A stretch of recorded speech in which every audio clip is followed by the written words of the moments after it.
बड़ा कीर्तन सुने है, बड़ी कथा सुनी है, बड़ी बाणी सुनी है, ना पाप मिटिया। पाप नहीं मिटिया क्योंकि दुखी हाँ तो दुख पैदा हो रहा है पाप तो। दुख दा बीज पाप है और दुख फल है, सुख फल है। अगर दुख सुख फल है तो फिर जरूर इसका कोई बीज है। बिना बीज तो फल किथे। दुख सुख फल है, कर्म बीज है। एक बीज मनुख जमीन दे च बोंदा है, धरती दे च बोंदा है।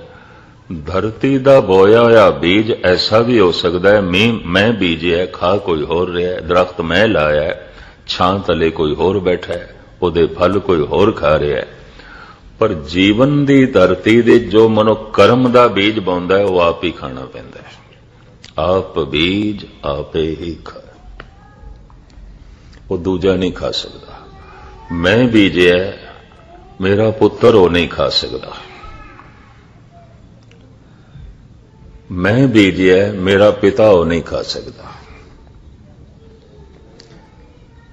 यही कारण है सारी दुनिया दे च धन वधदा जा रहा है, धर्म घटदा जा रहा है। प्यो दा धन पुत्र दा धन हो सकता है, पर प्यो दा धर्म पुत्र दा धर्म नहीं हो सकता। पति दा धन पत्नी दा हो सकता है, पर पति दा जपिया होया नाम ते नाम दा रस पत्नी दा नहीं हो सकता। इस संबंध च मैं कई दफा आप नाल जिक्र किया है। इतिहासिक तत्थ थोड़े सामने रखते हैं। धन गुरु रामदास जी महाराज वक्त दे अवतारी पुरुष ने, गुरु नानक दी गद्दी दे वारस। उन्हां दा वड्डा साहिबजादा प्रिथी चंद सारी जिंदगी गुरु रामदास जी नाल झगड़दा रहा। फिर बाद दे च अपने छोटे बिराता गुरु अर्जन देव जी नाल झगड़दा रहा। भाई गुरदास जी नूं मीणा आखना पिया। मीणा होया पृथिया कर कर टेढ़क बरल चलाया। और जद बार बार झगड़ा करदा सी गुरु रामदास जी महाराज नाल, सतगुरु समझांदे सन, नहीं समझे। गुरु रामदास जी का एक शब्द भी है, काहे पूत झगरत हो संग बाप, जिनके जने बडीरे तुम हो, तिन स्यों झगरत पाप। गुरु रामदास जी, ये पाप है तू करदा। एक वक्त दा अवतारी पुरुष और एक उसे ही अवतार नाल अपने पिता नाल ही झगड़दा है। पिता दी दौलत, धर्म दी दौलत वसीयत दे पुत्र नूं नहीं दिती जा सकती। अगर ऐसा होंदा ते गुरगद्दी ते गुरु नानक श्री चंद नूं बिठांदे, लखमी दास नूं बिठांदे, लैणे नूं बिठाण दी लोड़ ही नहीं सी। अपनी संतान मौजूद सी ते लैणे नूं चुणन दी की लोड़ सी। गुरु अमरदास जी महाराज अपने बच्चियां नूं बिठा सकदे सन नहीं। ये भी मैं अर्ज कर दें। प्रहलाद धार्मिक है, रब्बी रस नल भिजिया होया उसका हिरदा, श्वास श्वास नाम जपण वाला। और गुरु ग्रंथ साहब तो पूछो नाम किवें जपीए, तो कबीर कहंदे ने राम जपो जी ऐसे ऐसे, ध्रुव प्रहलाद जप्यो हर जैसे। ऐ 70-80 साल दे बुढ़े रब दा नां इंज जप जिवें 5 साल दे बच्चे प्रहलाद ने जपिया, ध्रुव ने जपिया। कमाल इस बच्चे तो प्रेरणा लई है, और 5 साल दे बच्चे तो। कबीर कहते इंज जप जिवें ध्रुव ने जपिया, इस तरह जप जिवें प्रहलाद ने जपिया। प्रहलाद दी बड़ी कोशिश ये जो रब्बी रस मेरे कोल है, मेरे प्यो कोल भी होवे, तो प्यो कोल नहीं सी। प्यो हरनाकश दुष्ट, पुत्र वकत दा सज्जन भगत, पिता दुष्ट। लेकिन पुत्र भगत है। ये ओ दौलत है वंडी नहीं जा सकती, प्रेरणा दी जा सकती। अगर वंडी भी जा सकती तो दुनिया 'ਚ ਇੱਕੋ ਹੀ अवतार की लोड़ सी, इतने अवतारां की लोड़ नहीं सी। ये मैं अर्ज करते हैं, ਇੱਕੋ ही अवतार ने जगत की झोली 'ਚ पा देना सी ते अगों लोकी दूजियां की झोली 'ਚ पा देंदे नहीं। इस वास्ते एक आलम कहता है, हजारों खिजर पैदा कर चुकी है नस्ल आदम की, ये सब तस्लीम लेकिन आदमी अब तक भटकता है। हजारां अवतार आ चुके ने लेकिन मनुख ते अज भी भटक रहा है, बंदे दे पल्ले ते अज भी धर्म कोई नहीं। आप दी ज्ञात लई अर्ज करा, वाकई जिन्हां कोल रब्बी रस है वो सैकड़ियां च एक दो नहीं, हजारां च एक दो नहीं, करोड़ां च एक दो ने। कोटन में नानक को नारायण जय जीत, कोई बहुत वड्डी गिनती नहीं है। प्रहलाद धार्मिक है लेकिन रब्बी रस अपने प्यो नूं नहीं दे सके। और प्रहलाद इतना वड्डा भगत है, 4-4 दिन प्यो ने भुखा रखे है, लेकिन ये भुख दे च भी नाम जपदा रहा। लोकी भरे पेट नाल भी नहीं जपदे। वो जेल दी तंग तारीक कोठड़ी दे च भी प्रभु दे गीत गांदा रहा, लोकी अपने महलां दे च भी नहीं गांदे। वो तरह तरह दे तसैये सहारदा आया भी प्रभु दा शुकराना करदा रहा, तरह तरह दियां सौगातां प्राप्त करके भी लोकी शुकराना नहीं करते। वो इस तरह दा भगत। उम्र की है 5 साल, तदी ते कबीर कहने राम जपो जी ऐसे ऐसे, ध्रुव प्रहलाद जप्यो हर जैसे। मीरा धार्मिक है, मीरा दा पति चितौड़गढ़ दा राणा धार्मिक नहीं है, उन्हें घरों ही कढ़ दिता सी। जिन्हां ने इतिहास नूं पढ़िया उन्होंने कहा सी मैनू पत्नी चाहिए, संतनी नहीं चाहिए। इतने में संतनी मेरे पल्ले बन दी, इतने हर वक्त गीत गांदी रहिंदी है परमात्मा दे, इतने पता नहीं किहड़े लोक दियां गल्लां करदी रहिंदी। चितौड़गढ़ दे राणे दा मीराबाई नाल तालमेल नहीं बैठिया और मीरा हर वक्त प्रार्थना करती सी, हे प्रभु इतना रस तो मेरी झोली च पा दिता है, डुल डुल के पैंदा है, थोड़ा जिहा मेरे पति नूं भी दे दे। प्रार्थना भी करती सी पर नहीं, उस पति ने ते घरों कढ़ दिता। पहले मारन की कोशिश की जान तो, जहर दा प्याला दिता पी गई, नहीं मरी। सप भेजिया डंग मारन वास्ते, उन्हें डंग नहीं मारिया, फिर घरों कढ़ दी। राजस्थान के जंगलों के भटकती रही क्योंकि कोई शहर दे च नहीं वड़न देंदा सी, मंदिर दे दाखिल नहीं होण देंदा सी। दरख्तां तले बैठ के एक तारा वजा के प्रभु दे गीत गांदी रही। जिन्हां जिन्हां दरख्तां दे थले इसने गीत गाए, अज राजस्थान दे उन्हां राजे महाराजियां ते जागीरदारां ने सोने दे मंदिर खड़े कीते ने, सारा मार्बल लाया, सोने दे कलश लाए ने। मीरा धार्मिक सी, उसका पति धार्मिक नहीं सी। त्रिलोचन धार्मिक सी, उसकी पत्नी धार्मिक नहीं सी। एक शब्द त्रिलोचन ने अपनी पत्नी के प्रति उच्चारण किया। त्रिलोचन अमृत वेले उठ के परमात्मा के गुणां का उच्चारण करता है, पर यह भी अमृत वेले नाल उठ के गालां ही कढ़दी है रब नूं। एक परमात्मा की सिफत सलाह करता है, एक परमात्मा की निंदा करती है। शब्द है नारायण निंदस काए भूली गवारी, त्रिलोचन जी का। ऐ गवार ऐ ना समझ ए की कर दी है अमृत वेले। सिफतो सलाह दा वकत निंदा कर दी है। नारायण निंदस काए भूली गवारी, दुखरत सुकरत थारो कर्मरी। दुखी बहुत सी, तन करके एक रोगी सी ते अदकड़ उम्र हो गई सी, औलाद भी नहीं सी। बच्चा भी नहीं सी। तो कहंदी सी इस नारायण ने की दिता है सानू, इहदे गीत गाइए।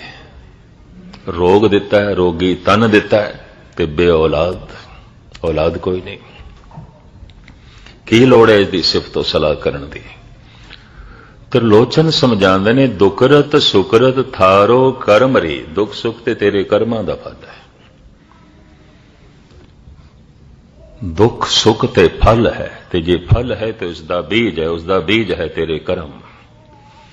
ते पहले ही तू दुख भोग रही है ते फिर वो बीज बो रही है जिस तो होर दुख पैदा होगा, और दुख पैदा होगा। समझाते ने त्रिलोचन अपनी पत्नी ने सारा शब्द अपनी पत्नी दे प्रति उच्चारण किया, लेकिन पत्नी भी आखिर त्रिलोचन दी सी। कहन लगी जिस दी बंदगी करन नाल, जिस दे गुण गायन करन नाल कीते कर्म मिट ही नहीं सकते, तो फिर गुण गायन करन दा मतलब की है? सिफतो सलाह कर्म दा मतलब की है?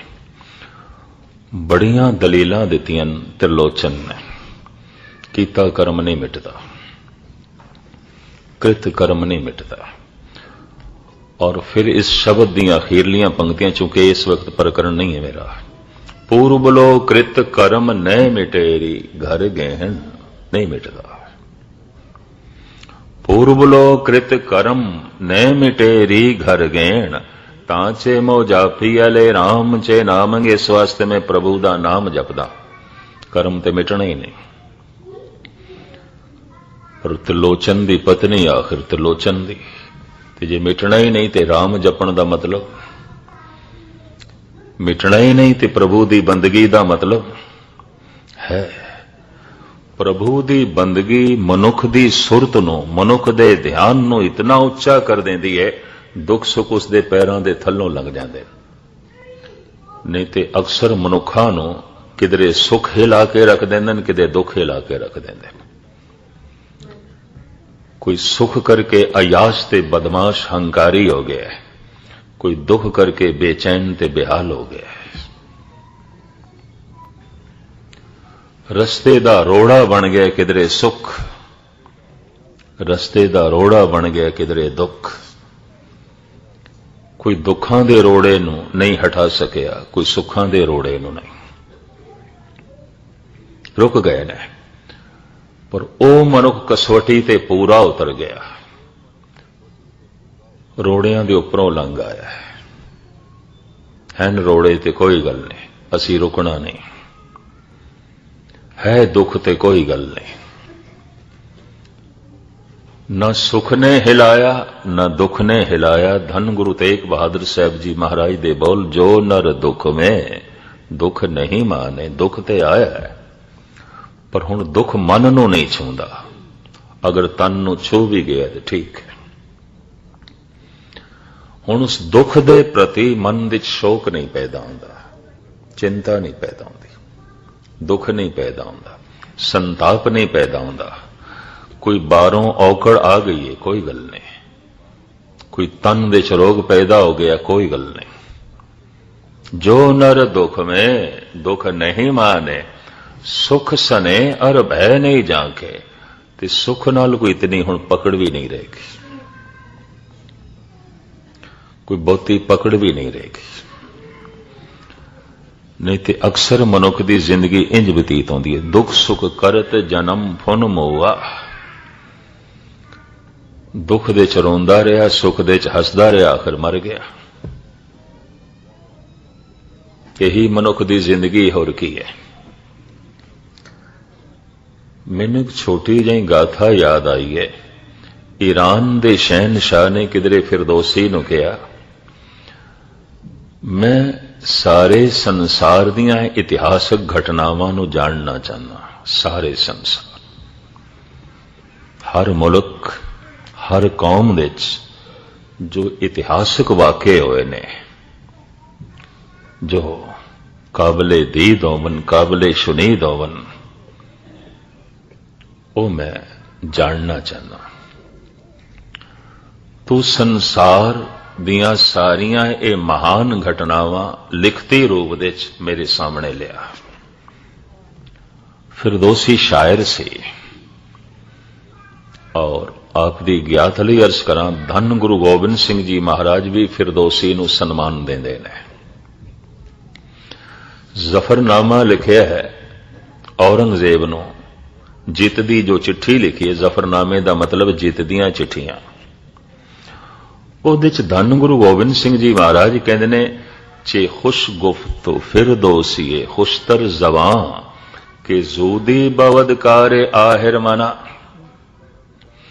औरंगजेब चल तो मेरी गल नहीं मननी सी ते ना सही, किसे होर संत महापुरुष की गल नहीं मननी सी ते ना सही, कम से कम तेरा दीनी भिरा इस्लाम नूं मनण वाला फिरदौसी ओदी गल ही मन लैंदा। कितना सोहना उसने लिखा है धन गुरु गोबिंद सिंह जी महाराज, चे खुश गुफ्त फिरदौसीए खुशतर जवां। कितना उसने चंगा लिखा है, कितने चंगे बोल उसने बोले ने, कितना महान दर्श दिता है उसने जगत नूं कि जूदी बवदकार आहिर मना। जल्दबाजी करना शैताना दा काम होंदा है, जल्दबाजी दे ध्यान गहरा नहीं जाता। तू इतना जल्दबाज मनुख है, उसी जल्दबाजी तू अपने प्यो नूं जेल च पाया, उसी जल्दबाजी तू अपने तिन्ने बिरा कतल कीते, उसे जल्दबाजी दे च आके तू अपनी वड्डी बहन जहां आरा नूं गुत्तों धरो के जेल दे च पाया। वो दारे दा पक्ष लैंदी सी, प्यो दा पक्ष लैंदी सी, औरंगजेब की मुखालफत करती सी। और मूंह दे उत्ते औरंगजेब नूं उदों गालां कढण लग पई जदों पता चलिया कि औरंगजेब ने दारे नूं भी कतल कर दिता है।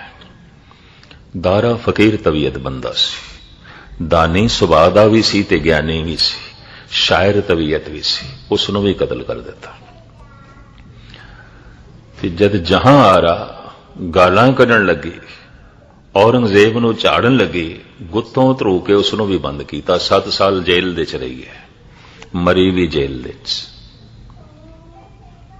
महाराज कहते ने गुरु गोबिंद सिंह जी, कम से कम तू फिरदौसी की गल मन लैंदा।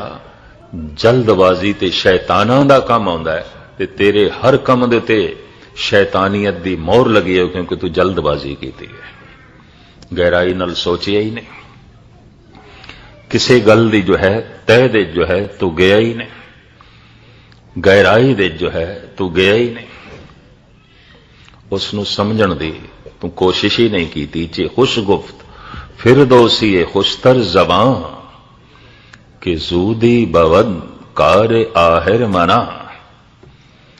आप दी ज्ञात लई अर्ज करा, दुख सुख कसवटी है, कोई दुख ते पूरा नहीं उतरदा, कोई सुख ते पूरा नहीं उतरदा। बथेरियां नूं सुख ने रोक के रखिया होया है, बथेरियां नूं दुख ने रोक के रखिया। कोई इतना सुखियारा है, इतना सुखियारा है, अमृत वेले उठ के नितनेम वाहिगुरु मंत्र नहीं जप सकता। कोई दुख करके इतना बेचैन है, इतना बेचैन है, नहीं जप कर सकता। कोई इतना सुखियारा है, इतना सुखियारा है, थिएटर क्लब जुए खाने शराब खाने दे दरवाजियां दा इसनूं पता है, गुरुद्वारे दा ते रस्ता ही भुल गए, धर्म मंदिर दा ते रस्ता ही भुल गए। और कोई इतना दुखियारा है, इतना दुखी है, इतना बेचैन हो गया, इतना परेशान हो गया, गुरुद्वारे आण नूं इसदा जी नहीं करता, दुख इसनूं आण ही नहीं देंदा। कोई दुख दी कसौटी ते पूरा नहीं उतरदा, कोई सुख दी कसौटी ते पूरा नहीं उतरदा, और परमात्मा दी होर कोई कसौटी नहीं है, यही कसौटी है।